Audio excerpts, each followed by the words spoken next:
Welcome to Newsbeacon, your trusted source for breaking headlines, global insights, and sharp analysis from around the world. If you're new here, don't forget to hit that subscribe button and turn on notifications so you never miss an update. In a grand, chilly meeting room, the air was thick with anticipation and the weight of history. The vast windows let in a pale northern light, casting long shadows across the polished table. The silence was almost as cold as the marble floors, broken only by the distant hum of the city outside. This was no ordinary gathering, the stakes were high, and the world was watching. Donald Trump, never one to shy away from bold moves, sat across from Greenland's Prime Minister Mute Egede and Canadian Prime Minister Justin Trudeau. The three leaders, each representing vastly different nations and perspectives, eyed one another with a mixture of curiosity and caution. The table between them seemed to stretch for miles, a symbolic divide as much as a physical one. Trump, impatient and brimming with his trademark confidence, wasted no time getting to the point. Leaning forward, he declared, "Greenland, all that land, all those minerals, we'll take it off Denmark's hands. It's a win-win, believe me." His words hung in the air, bold and provocative, as if he were making a business deal rather than discussing the fate of a nation. Turning to Trudeau, Trump continued, "And Canada, you're practically American anyway. One big, beautiful country. Imagine the possibilities if we join forces, no borders, just opportunity." His tone was half joking, half serious, but the underlying message was clear. Trump saw North America as a canvas for his ambitions. Egede's response was calm, but unyielding. He met Trump's gaze without flinching. "Mr. Trump, Greenland is not a piece of real estate to be bought or sold. Our people have lived here for thousands of years, shaping our own destiny through harsh winters and endless nights. We are not a commodity. We decide our own future," Egede continued, his voice steady and resolute.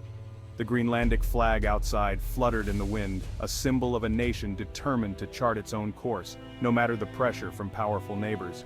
"Our land is not for sale." The words echoed not just in the room but across Greenland itself, where citizens had already taken to the streets with signs and banners, making their stance unmistakably clear. The room fell silent, Egede's words resonating with pride and sovereignty. For a moment, even Trump seemed at a loss for words, the gravity of the moment settling over the gathering like a fresh snowfall. Trudeau, ever the diplomat, chose his words carefully. With a polite but firm tone, he addressed Trump directly. "Donald, we value our partnership and we share a long history as neighbors and allies. But our identity as Canadians is something we hold dear. Canada is a sovereign nation," Trudeau continued, his voice unwavering. "We have our own values, our own dreams, and our own path to follow. The idea of becoming the 51st state is not something Canadians would ever consider, no matter how close our ties may be." Across Canada, the sentiment was clear. Crowds gathered in cities from Vancouver to Montreal, waving flags and chanting slogans in defense of their independence. Trudeau's words reflected not just his own convictions, but the will of millions.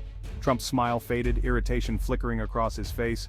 He was used to getting his way, to closing deals with a handshake and a grin, but here, he found himself up against leaders who would not be swayed by promises or bravado. "You're missing a big opportunity," Trump muttered, shaking his head. "Some people just don't see a good deal when it's right in front of them." His frustration was palpable, but the resolve of his counterparts was even stronger. The meeting ended not with agreement, but with a deeper divide, each leader's vision for North America worlds apart. As they stood and gathered their papers, the sense of distance between them was unmistakable, both literal and figurative. The encounter set the stage for a new, uncertain chapter in North American relations, one marked by questions of identity, autonomy, and the true meaning of partnership. The world watched as the leaders parted ways, knowing that the decisions made here would echo for years to come. The stark differences in how these nations view sovereignty and partnership were laid bare, highlighting not just political divides, but the deep cultural and historical roots that shape each country's destiny. In the cold north, the future remained uncertain, but one thing was clear: the spirit of independence was alive and unyielding. The world was stunned. News outlets across the globe flashed urgent headlines and social media erupted with disbelief. For many, it felt like a plot twist straight out of a political thriller. The shock came when it was revealed that then-President Donald Trump had seriously entertained the idea of the United States purchasing Greenland from Denmark. What started as a rumor quickly escalated into a diplomatic incident. as officials confirmed that Trump had repeatedly raised the proposal with both his advisors and Danish representatives. To many, the notion sounded like something from a bygone era, a throwback to the days of manifest destiny and territorial expansion. Yet the reports were clear. Trump viewed Greenland as a strategic prize. Its vast, icy expanse is not only rich in untapped natural resources like rare earth minerals and oil, but also occupies a crucial position for military operations in the Arctic. The U.S. already maintains a military presence there, and control over Greenland would have given Washington a significant geopolitical edge. The idea of buying territory wasn't without precedent. In the 19th and 20th centuries, the U.S. had purchased Alaska from Russia and the Virgin Islands from Denmark. Even President Harry Truman had once made an offer for Greenland. These deals were seen as bold moves that shaped the nation's destiny. But in the 21st century, the world has changed. Greenland is an autonomous territory with its own government and a strong sense of national identity. The idea of buying a land and its people is now viewed as deeply problematic, raising complex questions about sovereignty, self-determination, and international law. The proposal quickly became a lightning rod for criticism and satire. Late-night comedians lampooned the idea, while editorial pages around the world questioned Trump's understanding of modern diplomacy.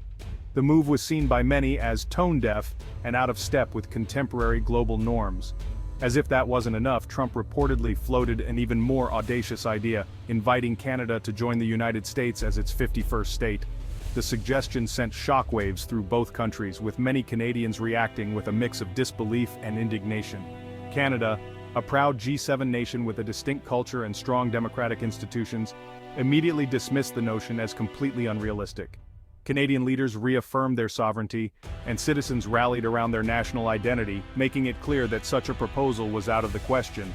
These bold and unconventional proposals painted a picture of a U.S. foreign policy that was increasingly unpredictable and transactional. Allies and rivals alike were left questioning America's commitment to the established rules and norms that have governed international relations since World War II. The shockwaves from these proposals forced America's closest allies to re-evaluate their relationship with Washington. For many, it was a wake-up call, a reminder that the world order could shift in unexpected ways, and that even the most established alliances were not immune to disruption. The response from Greenland and Denmark was not only swift, but also resoundingly clear.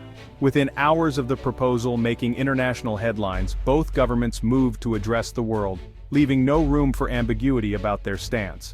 Across Greenland, the message echoed from government halls to city streets: Greenland is not for sale. The idea was met with a wave of public outcry, as citizens and officials alike united in defense of their homeland. Premier Kim Kielsen stood before the press and declared, "Greenland is Greenlandic. I hope this isn't seriously meant." His words resonated deeply, capturing the sentiment of a nation proud of its autonomy and wary of outside interference. Online, Greenlanders rallied together, sharing messages of unity and pride in their heritage. Social media buzzed with hashtags and heartfelt posts as people celebrated their right to self-determination and the unique culture that defines them. Denmark's Prime Minister, Mette Frederiksen, was equally direct. She called the idea absurd, making it clear that Greenland's future is not a commodity to be traded, but a matter for its people alone to decide. Her statement was met with applause both in Denmark and abroad. The diplomatic fallout was immediate.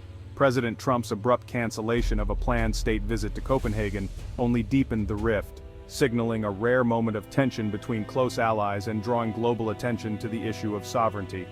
Meanwhile, Canada watched the situation unfold with disbelief. The notion of annexation was met with a polite but unmistakably firm rejection from Canadian officials, who emphasized the importance of respecting national boundaries and the will of the people. Leaders from all major Canadian parties quickly dismissed the concept, reaffirming their commitment to Canadian identity and independence. The consensus was clear: such proposals have no place in modern international relations. The unified rejections from Greenland, Denmark, and Canada sent a powerful message to the world. Sovereignty and national identity are not negotiable, regardless of the incentives or pressures. For these northern neighbors, the right to self-determination remains a fundamental principle, fiercely protected and proudly upheld. Greenland's value to the U.S. is rooted in its geography, at the crossroads of North America and Europe. The U.S. operates Thule Air Base in northern Greenland, a key part of America's defense network, providing early warning against missile threats. As Russia and China expand their Arctic presence, Greenland's strategic importance grows. The island also holds vast, untapped reserves of oil, gas, and rare earth minerals, crucial for modern technology. Climate change is making Greenland more accessible, opening new shipping routes and resource opportunities. These factors have made Greenland a focal point of global competition, with the US, Russia, and China all vying for influence in the Arctic. Many analysts see Trump's proposals as part of a negotiating strategy, not serious policy. This madman theory approach, putting extreme ideas on the table, makes other demands seem more reasonable. The Greenland proposal may have been a tactic to pressure Denmark and Greenland on military or economic issues, or to discourage Chinese investment. Similarly, suggesting Canada join the US could pressure Canada on trade. While this strategy can yield short-term gains, it risks lasting damage to trust and cooperation with America's closest allies. Trump's aggressive posture toward Greenland and Canada created a dilemma for NATO. The alliance, built on trust and mutual respect, was shaken by the idea of one member acquiring another's territory. NATO officials stayed silent, unwilling to take sides and risk further division. Trump's actions exposed cracks in the transatlantic relationship, forcing allies to question America's reliability. This internal friction weakens NATO's unity and its ability to confront real external threats. The turmoil from Trump's proposals gave Russia and China a strategic advantage. Signs of division within NATO play into their narrative that the West is unreliable and fractured. Russia benefits from discord, portraying NATO as dysfunctional and less able to guarantee security. China, meanwhile, presents itself as a more stable partner, making US allies question their loyalties. Trump's unconventional diplomacy, intended to project strength, instead creates openings for America's adversaries. Trump's proposals highlight the limits of presidential power. In the US, acquiring territory requires a treaty ratified by the Senate, a near impossibility for such controversial ideas. International law and the principle of sovereignty make forced sales or annexations unthinkable. Greenland, Denmark, and Canada's firm rejections ended the conversation before it began. The episode shows that global norms and alliances act as checks on even the most powerful leaders, reaffirming the principles of sovereignty and mutual respect. Trump's proposals, though unlikely to become reality, have changed international relations. Allies now question the predictability of US leadership, prompting them to consider greater strategic autonomy. This could lead to new regional partnerships and alliances, especially in the Arctic. America's reputation as a stable anchor has been shaken, diminishing its soft power. The saga over Greenland and Canada is a powerful reminder of how quickly the world can change, and how vital trust and partnership remain in global diplomacy.